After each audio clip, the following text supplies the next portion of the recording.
What I'm going to do now is I'm turning it over to the county, and as you want to bring up this PowerPoint, and then Mr. Chairman, it's all yours. Thanks a lot, Terry, for having us. Richard, thanks for that good update. City Chief, thanks for being here with us. School Board, thank you for coming out. We appreciate it, especially like the opportunities to get together and kind of share ideas and see where we can go as a county as a whole. So we have some topics that I wanted to cover, some of the updates on some projects that we're doing as a county. And then on my next slide, we'll talk about some of the, we'll have some topics for discussion between the elected bodies that the commissioners and the councilmen and the board members can so choose to discuss. So next slide, please. Okay, so some of the projects we have is our milled asphalt projects going on. So we invest a lot of time and money and energy figuring out how to keep the roads, so you can travel down with the least amount of inconvenience as possible. So we've identified three roads here that we're going to put milled asphalt on. We think that's a good route to go. Cutchins Mill and Candy Kitchen is candidates for that, and then Chance Road as well. Now, the reason why we choose milled roads, or how we choose milled roads, is what my Public Works Director, Tom Terrell, refers to as connecting the dots. And so we're looking at ways to save money, be more efficient with our motor grader operations and things like that. So we noticed where there's a certain amount of dirt roads in the county, and you look at it and say, man, why am I sending a motor grader over this many miles of pavement, this many miles of milled asphalt to go grade X amount of feet or miles of dirt road and then travel pavement again? So we got to connect those dots so that we can spend less time traveling over pavement to get the dirt and all that stuff, so that we are able to be more efficient in our motor grader operations. Also, how often are those roads traveled? Would it be better if this surface was a milled asphalt surface? So those are some of the considerations that we look at when we build these roads. Kent Road paving project, that's a DOT funded project that we're going through. It's in the right-of-way acquisition design type phasing. We just got approval to spend some money prior to the grant money being released to us. So we're going to go out there and kind of do some survey and design and seeing how we're going to go about getting Kent Road paved and have the DOT help us with that project. Kirkland Road, the drainage. I don't want to correct you, but it's Kirkland. Oh, I'm sorry. Just to some people misunderstand. From Townsend's to the school. Sorry about that. It's right here on the south of 90, on Highway 90 here. Sorry about that typo there. So Kirkland Road is that's all my time at Kirkland Air Force Base. Probably screwed it up on there. So, but anyway, we've got the permit for that. It's been submitted. We're going to take care of that project here soon. Sidewalk projects we have in we just got a design for Ursula done. Avoid South Boulevard. This is something that we can probably get with Shipley on to make sure that we're coordinating our efforts there with that sidewalk. And then some monitoring wells. We just submitted the paperwork in that the monitoring wells are going to go into the courthouse for some DEP requirements that they've levied on the county. So that's kind of some big stuff that we got going on right now. Next slide, please. So these are some things that we have for discussion here. Our homestead tax exemption, I'm surprised Richard didn't mention this, to be honest with you. It's going to cost the county a lot of money if this particular bill passes. And so the smart gentleman sitting up here will have to determine how we're going to do that as a county if this bill passes. How are we going to, how's that going to affect our ad valorem, and what are we going to do to compensate for that? Hey, tell them exactly where it's going to be going from. Basically, it's going to 50 to 75,000. Yeah, so it's increased. No, it's 75. So it's an extra $25,000 on the homestead tax exemption. And so what does that mean for Washington County? Well, that's $25,000 worth of that property value that we're not collecting taxes on. And so it's going to cost our county roughly $350,000 to $400,000 in ad valorem taxes in our general revenue. And so that's not good for us. As a physically constrained county, we need every dollar that we can get. So we're going to have to be really creative if we now have to suck up a $400,000 bill at this homestead exemption. It's great for the homestead, the homeowner, the landowner, but it's not good for our tax base. And so we'll have to figure out, or the board will have to figure out, how can we manage our services a little better? How can we do more efficient operations? And we'll have to prioritize a lot more. We'll look at what we do and what we may have to get rid of, what we may have to add to, based on those numbers and how it affects our budget. We'll be working closely with Laura Bell over at the clerk of court when our budget year starts to go around. So this is another opportunity where the state and our legislature said that they were going to be more focused on rural. And yet they turn around and are pushing through a bill where our rural communities are not seeing any recovery in our property tax values like all of the urban areas are. So while they're all awash in additional tax revenue due to home values increasing dramatically back in the last 2 to 3 years, we're all sitting here with no increase in value, and in some cases a decrease. And so this hurts hard. But if they get away with not hearing from us, then shame on us. So it's in our best interest to make sure they hear and understand how this will impact rural Florida. Hank made a comment a while ago that it's good for homeowners, and that's kind of a false oxymoron there, because at this time you've got a small majority of the county that's paying any property taxes at all. So the more that you take out the equation, the larger piece of the pie that the ones that's going to pay it's going to have to pay. And I heard somebody say, "Well, we'll raise that rule." Well, what are we now? 9.25, And we've reduced that. and the problem with us is, don't take it out of our hands. We're looking at lowering our millage. We've had that discussion. We're looking at that. But let the local boards to determine what our millage is. Don't have an unfunded mandate. All this does is squeeze the people that are paying taxes that much more. Anything that may be more off that are paying that you want. So any phone calls that you can make to your legislators, please do not hesitate to make the phone calls and say you have complete faith in us, and we'll make the right decision on it. And I promise you, we'll look at making your taxes where it's affordable for the majority, not just. If I could, and you're right, I should have probably mentioned that, but one of the things that you need to know also is, since 2010, the taxable value in rural counties, especially in Northwest Florida, has dropped. So even if you had held taxes the same, you would have collected less money. In Washington County, 20 counties actually, it's pretty hard. And on top, now, if you're in a coastal county, it's a different story, because you've got salt water. Salt water cures a lot of things.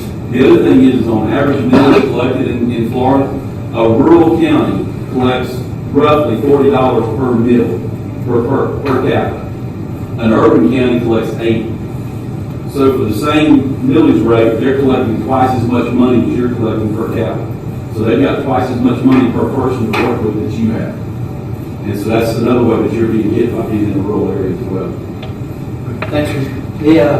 Yeah, so we're keeping close on it. We're actually scheduled for a vote tomorrow on this, so we'll follow that pretty closely. So that's what, we'll talk a lot about that. School bus reports. This is something that Tom and I have talked about, again, our public works director, so the commissioners have brought it up. Is working closely with the school board to, after a bad weather event or some type of event where we may have some wind event or something like that, where trees may be down or some potholes down the road, where these school bus drivers are out every day, Monday through Friday, driving these roads. So they can report back to us, say, hey, you've got a big road over here, or a big hole in this dirt road over there that you need to patch up, or fill in the dirt hole there. So that's something that we'll work closely with and with the school board to make sure that, and it just helps us. You know, the less we can have the citizen calling into the public work department saying the roads are bad, the better we are, because that means we've taken care of them before they had a chance to call. So that's our intent, is to make sure that we maintain these roads as good as we possibly can, so that the citizens have good roads to travel. So we'll be working closely with the school. We'll kind of formalize that process. Maybe I don't know what it would look like. Maybe that's something we can discuss. Maybe a form, maybe a phone call, maybe maybe Tom has an idea. And that's, you know, then if it branches out from the school board, maybe we're looking into first responders. You know, when the sheriff's department and is traveling the roads, maybe they can call us and say, well, there's that. Now, mind you, they will do that.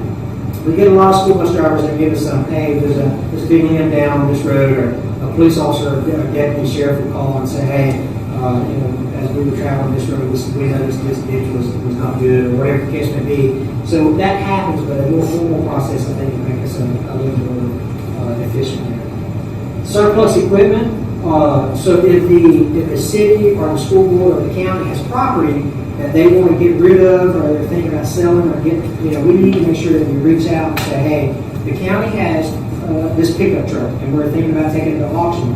Does the school board need it for anything? Does the city of Chipley need it for anything? And then kind of give those elected bodies kind of the first dibs on that type of stuff, so they don't have to go through the auction process, or they can, if it's something that they need and it's going to fill a void, then we definitely want to be able to assist in that effort. And then we would like that to be reciprocated with the entities as well. That Chipley call us and say, hey, get rid of this vehicle, or we get rid of this property, or whatever you guys, as the county wants. And then closing the landfill wells, that's going to happen very shortly. So, but anyway, these are things that I thought that I talked to some of the commissioners, and any other topics the commissioners want to bring up, we most certainly can do that. So these are some of the things that we'd like to discuss. If anyone has any better ideas or any other ways of doing business that they'd like to address. I would just like to mention, I don't want to speak out of turn, but there's been a few incidents with the I'd like to improve our communication that affects us directly. And for instance, there at Ursery Road, the city received a grant to put the sidewalk in, and if the city limits, you'll have to stop. Get your grant, go to the end of the city, you stop. And it was just kind of a fluke that I was attending the meeting and heard about the sidewalk, and it had to stop at the city limit. We were able, by knowing that the city was going to stop, to be able to pick it back up at Ursery Road and take it all the way back out to Brickyard Road. So, I mean, that was you're taking in the city limits, you're done with the project, but No, we're not. well, don't misunderstand. But we've been able to put some things in place to be able to pick that sidewalk back up and let it end at a road, instead of just somebody's driveway or so on and so forth. And Dan, you and I spoke, I mean, roads where the city and the county meets, and with the city, your responsibility is gone. I mean, but it's unfortunate that only 2/3 of the road's been paved, and there's still a third of it yet to go. But in them kind of situations with the city council, that's the kind of communication that I want to make sure that we're communicating to you, and even the school board. Kirkland Road, it's a project that we've been working on for 3 years. We've got all the permits, and it's going to be helpful. We work with the state. They've got some flooding issues on Highway 90 over there. There's a business there on the corner that's got some flooding issues. It's been there forever. We've been able to make some improvements for everybody, and we're going to get that road repaved all the way to Brickyard Road. We're pleased with that. What are the ideas of what's the best way to communicate some of these issues? Because many times you're working on an issue before it even comes to the board for action. Exactly. So somehow there needs to be some method of communication that's efficient, not just a matter of saying, okay, let's make sure we pick up the phone and call, because that gets lost in the business. Yeah, but that's the same thing, Terry, and we got some really good people that can work together. Dan and Hank and Mr. Lee, Mike Parr, Tom Brown. If they could just, I don't know what the frequency of the meetings would need to be. I mean, they're so easy going. I mean, all of them. I don't think attitude and personalities would affect it in any meeting. Just them meeting periodically to let them know, all right, say the first street example. We're going to do First Street, we're going to be out there paving. We could have picked that money up, finished it. Yeah. But, that's just one example where it would have been nice. But then there's been other examples where all three entities, when we all knew we were working together, everybody pulled their money and split the costs, and it was very effective. So that would be my idea, rather than the boards trying to communicate internally, would be the administrators of each board meet every 2 months. And that's what I was saying, are you something like that. A quarterly meeting or every 3 months? You know, those guys get together. They'll probably move faster than we do, you know, every quarter will probably be fast enough for us. But you mentioned that Hoyt Street project, I mean, that was a win for everybody.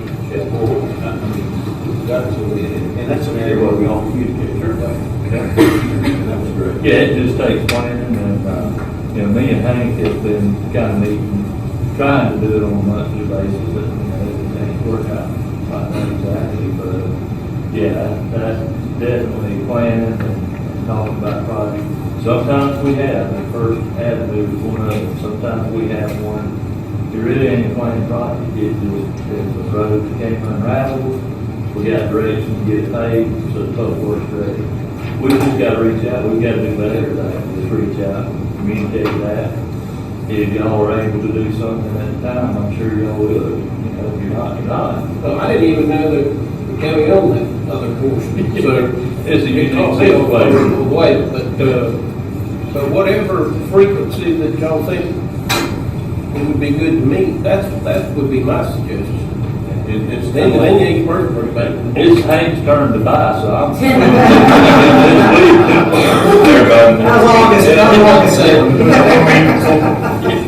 I know somebody from the city travels up Brown Street quite often, and, you know, it goes from the city to the county. And when they get past the city portion of it, it's where they throw the beer cans out there at the county. Sorry about that, Todd, I didn't make a note. But anything to eliminate the mobilization fees, these crews, that's a large cost savings to us, and to y'all as well, you know, and y'all as well too, if you pay for a parking lot or something like that, maybe we, like you said, if we just do it every quarter, or instead of 4 weeks, pay some faster. All right, Hank, Dan, we'll make that happen. Yeah. Good deal.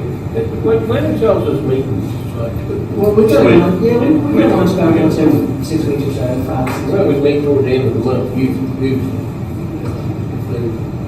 at the beginning of every other month, that would be good, whatever you do, to bring back. Sure. Anything else with the county commissioners? We'll move on to the school.